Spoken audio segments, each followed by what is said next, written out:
اے ایمان والو، اپنے معاہدوں کو پورا کرو۔ تمہارے لیے چرنے والے مویشی حلال کر دیے گئے ہیں بجز ان کے جو تمہیں پڑھ کر سنائے جاتے ہیں، مگر حالت احرام میں شکار کو حلال نہ جاننا۔ اللہ جیسا چاہتا ہے حکم دیتا ہے۔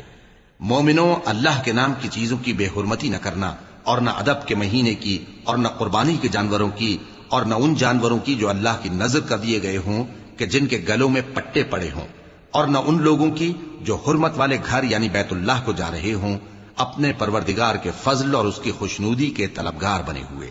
اور جب احرام اتار دو تو پھر اختیار ہے کہ شکار کرو، اور کچھ لوگوں کی دشمنی اس وجہ سے کہ انہوں نے تم کو مسجد حرام سے روکا تھا تمہیں اس بات پر آمادہ نہ کر دے کہ تم زیادتی کرنے لگو۔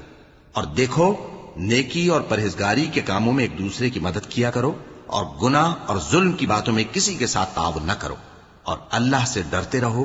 کچھ شک نہیں کہ اللہ کا عذاب سخت ہے۔ تم پر مرا ہوا جانور اور بہتا لہو اور سور کا گوشت اور جس چیز پر اللہ کے سوا کسی اور کا نام پکارا جائے، اور جو جانور گلا گھٹ کر مر جائے، اور جو چوٹ لگ کر مر جائے، اور جو گر کر مر جائے، اور جو سینگ لگ کر مر جائے، یہ سب حرام ہیں۔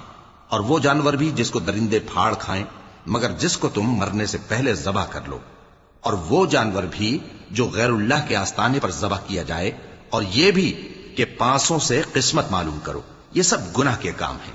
آج کافر تمہارے دین سے نا امید ہو گئے ہیں تو ان سے مت ڈرو اور مجھی سے ڈرتے رہو۔